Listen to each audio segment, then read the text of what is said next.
That's a picture of my son. About 5 years ago, he was in the part of the class that makes the top half of the class possible. In fact, the teacher actually said to us that I'm giving him 36% because he's spelling his name right on the paper. He was really struggling. And so what we did was we go away once a year and we go and we discuss our goals and where we're going. And obviously this was May, and Clyde had no idea where he was taking his life. I mean, he was wanting to leave school, then he was going to bum around Europe, then he was going to be an electrician, a plumber. There was a whole lot of stuff going through his mind. And we sat down and we said, how can we change that? And so what we did was, we said, we haven't got a whole lot of time. You can't reboot his life. There's no way. So, you can't. And that's what I want you guys to realize is, I'm not standing here and I'm saying, everything you've done in your life up until this talk that you've heard is wrong, and I want you to start over tomorrow. No. I'm saying that everything you've done in your life is a lesson. And the past has served growth, learning, lessons. Leave it there. The future is something that you aim for. What do you own? Right now. All you have is now. So what you choose to do right now will create and design the future that you dream about. But you can't live in the future and you can't reside in the past. You can only live in the now. You can't drive your car looking in the rearview mirror. You're not going to get very far. You're going to crash and burn. And the same thing's going to happen in your life. If you're going to drive your life worrying about what's gone on in the past, you're creating a dangerous picture for the future. So you've got to be focusing on where you're going, but you've got to be using your nows. So there we were, and we said, what do we do? So all we had time to do with Clyde was change his attitude, change his outlook, make him start making better, positive choices about believing in himself. Because remember, if you believe it, you can achieve it. And he went from the bottom of the class to the student of the, this is last thought, top of the class, the most improved student of the year he got. Would be a good picture, but he did that. But what was more important wasn't what he did at school, it was what he became in here. And he changed, and he went from a plumber, had no idea, to I want to be a pilot. And more than that, he went along to Nedbank and became the first student in South Africa to get a student loan to become a commercial pilot. Amazing transformation. If Clyde can do it, he had 5 months. What is your excuse? You are starting off with a lifetime of experience. The average life expectancy at the turn of the century was 47 years. If you're 45 now and you're going to live to 90, you have the same life expectancy. But you're not pink, wrinkled, nervous, scared and terrified and know nothing. You have 45 years worth of incredible learning and experience. What are you going to do with your next 47 years? How are you going to use all of that experience to carry you forward to the future that you want? How are you going to take your nows, every single one, as it comes before you? How are you going to use that now? Are you going to sit and vegetate in front of the television watching Days of Our Wives? Are you going to press the snooze button because that extra 9 minutes of sleep in the morning is way more important than reading a few pages of a book? Are you going to carry on putting food in your mouth that's bad for you? Are you going to not exercise? Or are you going to make the decision? I'm going to use my time better. I'm going to use my nows. Not nows, nows. I'm going to use my nows to create the better future, to create better health, to create better relationships, to create more wealth in my life. Because as easy as the things are to do, going to gym is easy. Not going to gym is easy. Reading a book is easy. Not reading a book is easy. Going home aggressive and angry and not working on your relationship with your family is a choice. Or my best. If that's all they pay, I'm not coming early, and I'm not staying late. That's going to create a great future, isn't it? It's a philosophy. Or, if that's what they pay me right now, I look and see that's not all they pay, that's what they pay me. And if I come in early, and I stay late, and I commit to learn and grow and become more, I'm going to have a better future. So how am I going to allocate my nows? How are you going to choose to allocate your nows in the remainder of your life with all that experience that you have, so that you can create a better picture of your future? Because something amazing is going to happen. 5 years from now, you're going to arrive somewhere. My question to you is where? Is it going to be where you've pictured, where you've envisioned, because you've taken those small, insignificant actions every day? You've read 1 page of a book. 1 page of a book a day. 365 pages a year, that's 2 books a year. The average person, when they leave school, does not read another book until the day they die. College graduates, and that's the people in this room, 42% of college graduates never read another book throughout their lives. 80% of families never visit a bookstore in their lives.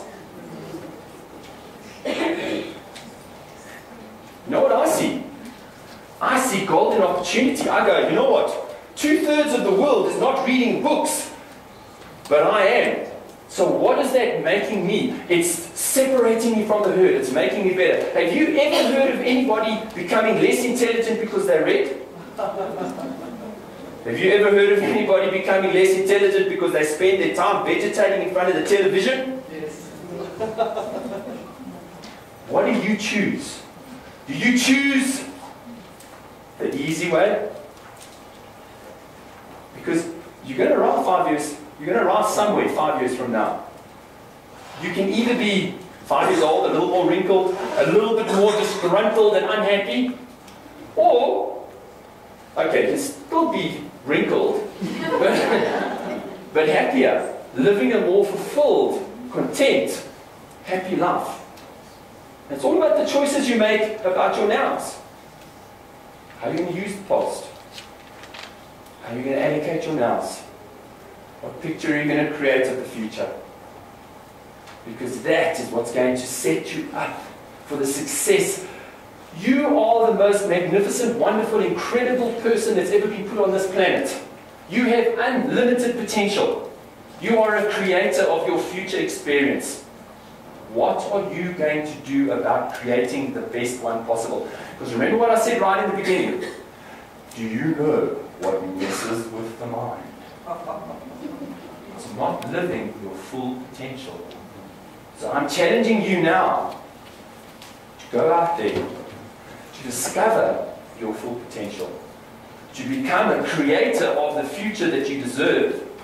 Because if you believe it,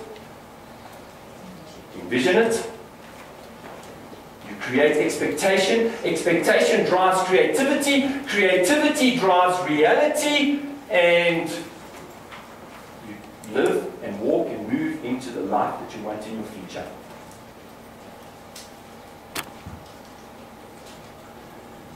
A couple of weeks ago, no, that's a raw piece of steak, you're absolutely right. A couple of weeks ago I went and was invited round to a friend's house.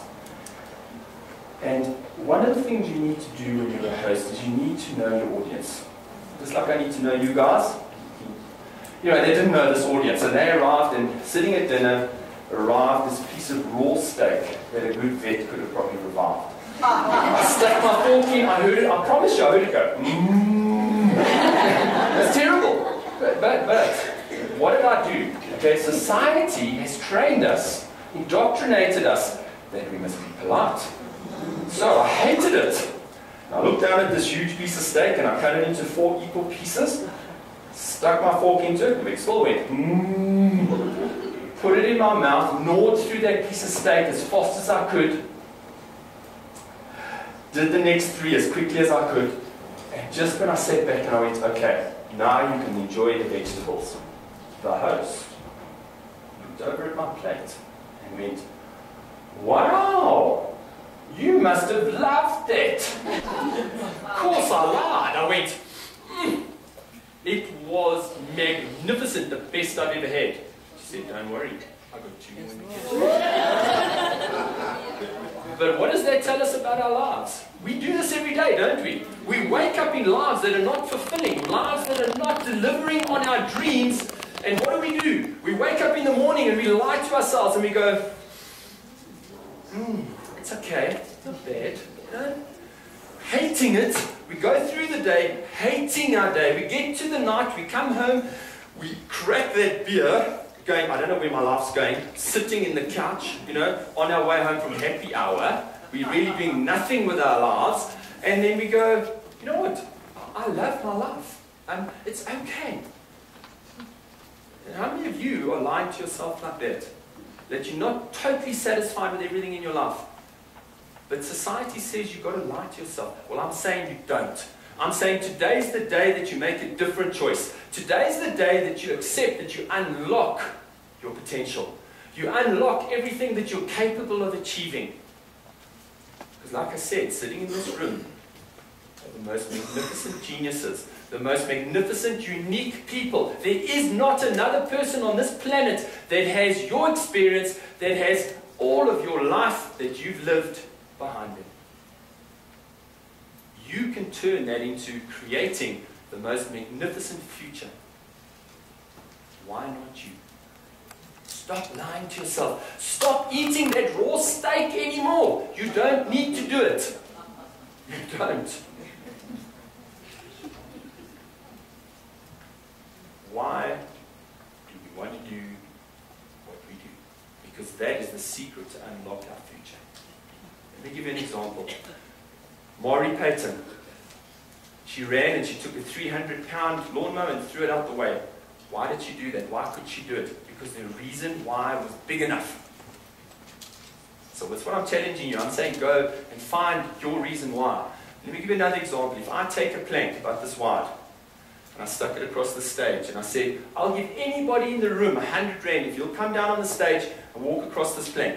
How many people in the room would come and take my 100 rand? Everybody. But I change one thing. I take that plank, I stick it between those 2 buildings up there. And I say, right, it's pouring with rain, the wind is blowing. How many of you for 100 rand would take would walk across that plank and take my 100 rand?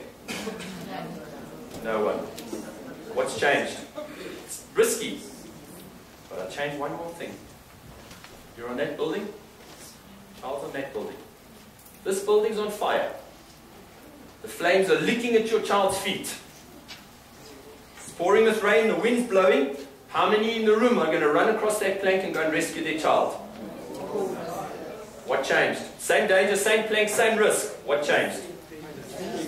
The reason why. That's it. So, if you can look in yourself, inside yourself, and search inside yourself, and you can find your reason why you want to be successful, do you believe that any challenge, any obstacle, anything that's going to come into your path can stop you, will stop you?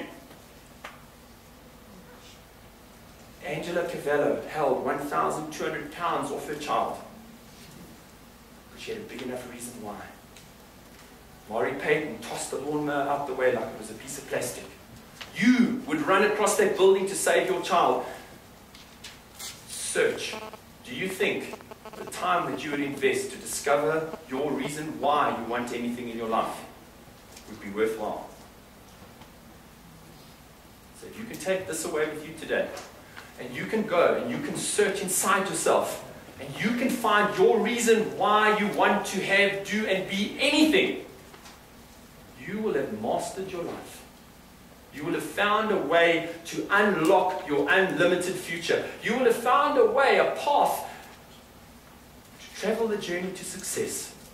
And no matter what obstacle will come in your path, you will be able to overcome it.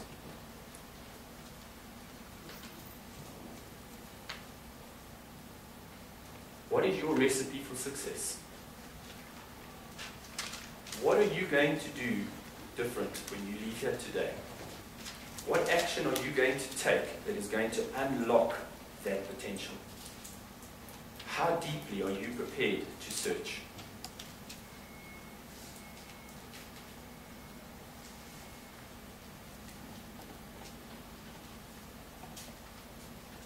need to introduce 3 words into your life. Those 3 words are, I will until. Sitting in this room right now are the most persistent people that have ever walked on this planet. And the reason I can say that is every single one of you are walking. How many times do you think you fell over as a toddler, got up and tried to walk? Did you get to 50, fold your arms and look at your mother and you go, you know what, Mom, this walking thing is too hard. I'm not doing it. Or did you keep trying, keep persisting until you got it right? How many times did you try? As many as it took. How many times are you going to try to create the future that you want? As many times as it takes. Because there is no such thing as failure. You can only fail if you give up. My parting words. I will until. Thank you.